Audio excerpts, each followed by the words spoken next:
হাদিসে বুখারী শরীফের হাদিস, আল্লাহর নবী সাল্লাল্লাহু আলাইহি ওয়াসাল্লাম বলেন, আদম আলাইহিস সালামের বডি আল্লাহ যখন তৈরি করেছেন, ওয়াকানা তুলুহু 60 যিরাআ, হযরতে আদম আলাইহিস সালাতু ওয়াস সালামের বডিটা ছিল 60 যিরাআ, বুখারী শরীফের হাদিস, 60 গজ, আরবিতে 1 গজ 1 হাত।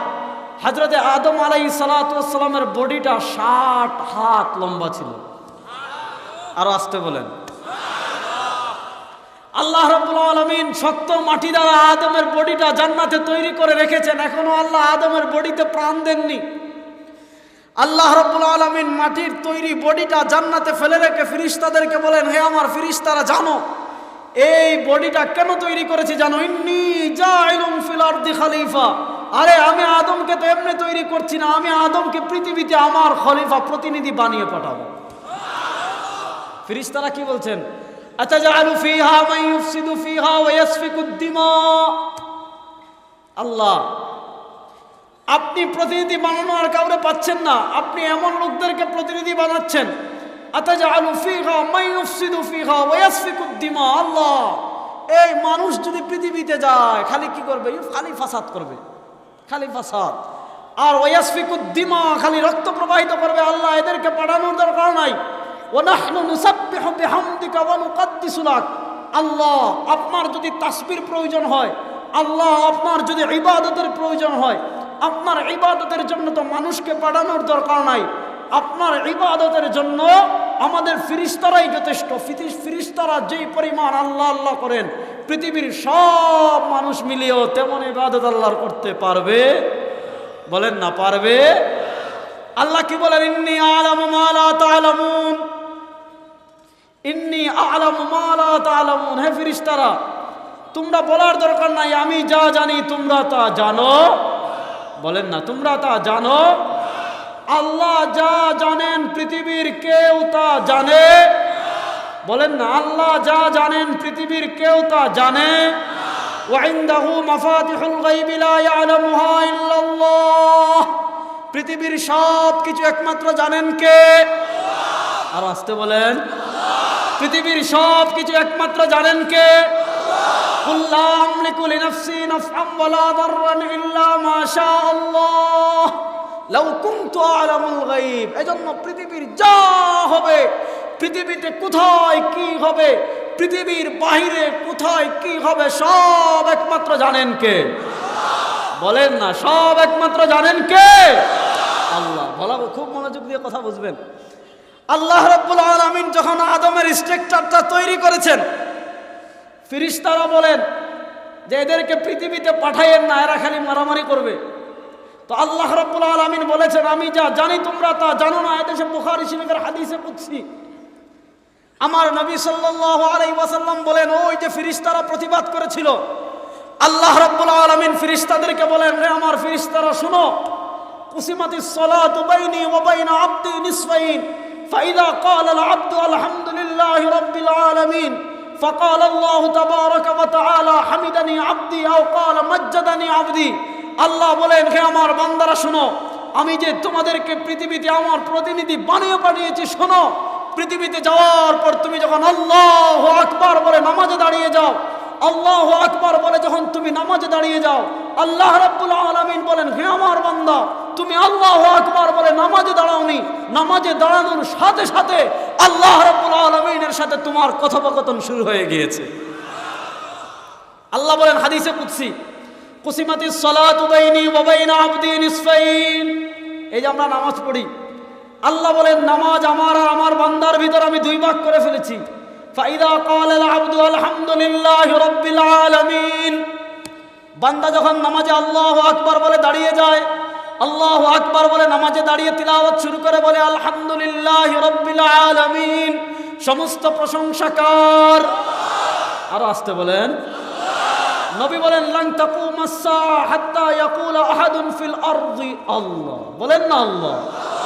নবী বলেন, হে আমার উম্মতেরা শোনো, লান তাকুমাস সাআ, পৃথিবীতে কিয়ামত হতেই পারে না, পৃথিবীতে কিয়ামত হতেই পারে না, হাত্তা ইয়াকুল আহাদুন ফিল আরদি আল্লাহ।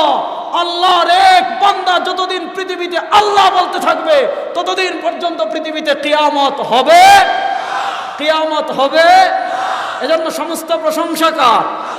আর আসতে বলেন, সমস্ত প্রশংসা কার? আল্লাহ রাব্বুল আলামিন বলেন, আমার কোন বান্দা যখন নামাজে দাঁড়িয়ে বলে আলহামদুলিল্লাহি রাব্বিল আলামিন, সমস্ত প্রশংসা আল্লাহ। আল্লাহ ফেরেশতাদেরকে বলেন, হে ফেরেশতারা শুন, হামিদানি আব্দি আও ক্বালা রাব্বু মাজ্জাদানি আব্দি। আল্লাহ ফেরেশতাদেরকে বলেন, হে ফেরেশতারা, আমার বান্দাকে পৃথিবীতে পাঠানোর সময় তোরা বলেছিলে এরা খালি মারামারি করবে, শোন, হামিদানি আব্দি, আমার বান্দা নামাজে দাঁড়িয়ে আমার প্রশংসা করেছে। আল্লাহ বলেন, ফাইদা ক্বালা আল আব্দু আর রহমানির রহিম, বান্দা যখন নামাজে দাঁড়িয়ে পড়ে আর রহমানির রহিম, আরে আমার রবকে জানো, আমার প্রভুকে চিনো, আমার প্রভুর পরিচয়কে জানো। আমার প্রভু হলেন রহমান, আমার প্রভু হলেন রহিম। বান্দা যখন নামাজে দাঁড়িয়ে বলে আর রহমানির রহিম, আল্লাহ রাব্বুল আলামিনের সাথে প্রেমের সম্পর্ক তৈরি হয়ে গিয়েছে। আল্লাহ বান্দার কাছে জানতে চান, হে বান্দা, মানির রহমানির রহিম, তুই রহমান আর রহিমের প্রশংসা করেছিস, তুই বলেছিস তোর খুদা বড় রহমান, তুই বলেছিস তোর খুদা বড় দয়া। আল্লাহ জানতে চান, হে বান্দা, মানির রহমানির রহিম, রহমান আর রহিমকে। বান্দা তখন বলে, আল্লাহ রহমান আর রহিম তো আর কেউ না, মালিক ইয়াউমিদ্দিন, যিনি বিচার দিনের মালিক, তিনি রহমান, তিনি রহিম, তিনি আমার খুদা। আরো আসতে বলেন, আরো আসতে বলেন, খুব ভালো করে বুঝবেন।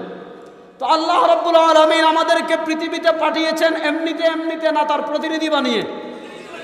কথা বলেন, আল্লাহ রাব্বুল আলামিন পৃথিবীতে আমাদেরকে পাঠিয়েছেন তার প্রতিনিধি বানিয়ে।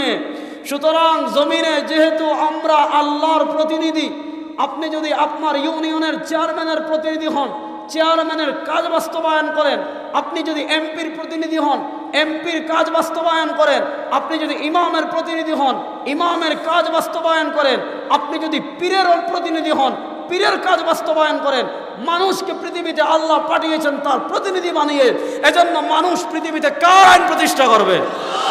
আর আসতে বলেন, মানুষ পৃথিবীতে আইন প্রতিষ্ঠা করবে কার? মানুষ পৃথিবীতে আইন প্রতিষ্ঠা করবে কার? কেন? আল্লাহর প্রতিনিধি আমরা। এখন আমরা যদি আল্লাহর আইন পৃথিবীতে বাস্তবায়ন করতে না পারি, তাহলে আমরা আল্লাহর প্রকৃত প্রতিনিধি বলেন না, আমরা আল্লাহর প্রকৃত প্রতিনিধি না। খুব মনোযোগ দিয়ে কথা বুঝবেন। আল্লাহ রাব্বুল আলামিন আমাদেরকে পৃথিবীতে পাঠিয়েছেন আমাদের আল্লাহর প্রতিনিধি বানিয়ে। আর আল্লাহর প্রতিনিধি বানিয়ে আমাদেরকে পৃথিবীতে যে সকল মৌলিক উদ্দেশ্য নিয়ে আল্লাহ পৃথিবীতে আমাদেরকে পাঠিয়েছেন, সবচেয়ে বড় যে উদ্দেশ্য, সেই উদ্দেশ্যের নাম ইবাদাতুল্লাহ। আল্লাহ পৃথিবীতে আমাদেরকে পাঠিয়েছেন একমাত্র কার? ইবাদত করার জন্য। আর আসতে বলেন, আল্লাহ আমাদেরকে পৃথিবীতে একমাত্র পাঠিয়েছেন কার? ইবাদতের জন্য। আল্লাহ। আল্লাহ ছাড়া অন্য কারো ইবাদত করা যাবে? আল্লাহ ছাড়া অন্য কারো ইবাদত করা যাবে? এজন্য আল্লাহ রাব্বুল আলামিন আমাদেরকে সূরাতুল ফাতিহায় শিক্ষা দিয়েছেন, ইয়্যাকা না'বুদু ওয়া ইয়্যাকা নাস্তাঈন। আমরা ইবাদত করব একমাত্র কার? আল্লাহ। আর আসতে বলেন, ইবাদত করব একমাত্র কার? আল্লাহ। ইবাদত করব একমাত্র আল্লাহর। খুব ভালো করে বুঝবেন, ইসলামের এখানে মৌলিক কয়েকটা বিষয় আছে। ইবাদতের আগে ঈমান, ইবাদতের আগে, ইবাদতের আগে ঈমান। ঈমানের মৌলিক দুইটা দিক, ঈমানের মৌলিক দুইটা দিক। এক দিকের নাম তাওহীদ, আরেক দিকের নাম রিসালাত। কেউ যদি মুসলমান হতে চায়, মৌলিক দুইটা আকীদা বিশ্বাস তার লালন করা লাগবে। এক আকীদার নাম তাওহীদ, লা ইলাহা ইল্লাল্লাহ। হায় হায় হায়, ও তো মুসলমান। আর আসতে বলেন, এক আকীদার নাম তাওহীদ, লা ইলাহা ইল্লাল্লাহ, লা ইলাহা ইল্লাল্লাহ। আমাদের খোদা একমাত্র কে? আমাদের রব একমাত্র কে? আমাদের খালিক একমাত্র কে? আমাদের রাজিক একমাত্র কে? আমাদের মালিক একমাত্র কে? আমাদেরকে রিজিক দেন কে? আমাদেরকে হায়াত দিয়েছেন কে? আমাদেরকে মৃত্যু দিবেন কে? আল্লাহ। তাওহীদ, তাওহীদ এক নম্বর, লা ইলাহা ইল্লাল্লাহ। দুই নম্বর আকীদার নাম রিসালাত, মুহাম্মাদুর রাসূলুল্লাহ। যেমন তুমি আল্লাহকেও মানতে হবে, তেমন রাসূলুল্লাহ ইসলামকে শেষ নবী মানতে হবে। কেউ যদি আল্লাহ মানে, রাসূলুল্লাহ ইসলামকে মানে, কিন্তু রাসূলুল্লাহর শেষ নবী না মানে, মুসলমান না কাফের? আর আসতে বলেন, মুসলমান না কাফের? এজন্য মুসলমান হতে হলে 1 নম্বর আল্লাহরে মানতে হবে, 2 নম্বর নবী করিম সাল্লাল্লাহু আলাইহি ওয়াসাল্লামরে মানতে হবে। শুধু নবীরে মানলে হবে না, রাসূল করিম সাল্লাল্লাহু আলাইহি ওয়াসাল্লামরে শেষ নবী মানতে হবে। যদি কেউ রাসূলরে শেষ নবী মানে না, মুসলমান না কাফের? মুসলমান না বেঈমান? খুব ভালো করে বুঝবেন। আমাদের অনেকের ধারণা যে আল্লাহরে মানলে মুসলমান হয়ে যাব না। খুব মনোযোগ দিয়ে কথা বুঝবেন। তাওহীদের একটা স্তর আছে পৃথিবীর কেউ অস্বীকার করে না।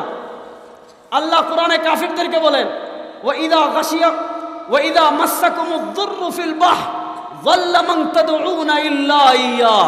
খুব মনোযোগ দিয়ে বুঝবেন যে যারা আল্লাহরে গালি দেয়, যারা আল্লাহরে মানে না, তো মক্কার কাফেরদের কথা আল্লাহ কোরআনে বলতেছেন, হে কাফেরেরা, তোরা যে আল্লাহরে গালি দেস, তোরা যে আল্লাহরে মানিস না, ওয়া ইযা মাসসাকুমুদ দুররু ফিল বাহর, তোমরা যখন সমুদ্র পথে সফর করো, আর সমুদ্র পথে সফর করার সময় যখন তোমরা বিপদে পড়ে যাও, যাল্লা মান তাদউনা ইল্লা ইয়্যা, এই কাফেরের দল, সমুদ্রে যখন তোরা মুসিবতে পড়স, তখন তো আর লাত মূর্তিরে ডাকস, তখন তো আর হুবাল মূর্তিরে ডাকস, তখন তো আর উজ্জা মূর্তিরে ডাকস, তখন তো আর মানাত মূর্তিরে ডাকস, তখন ডাকে কারে? ডাকে কারে?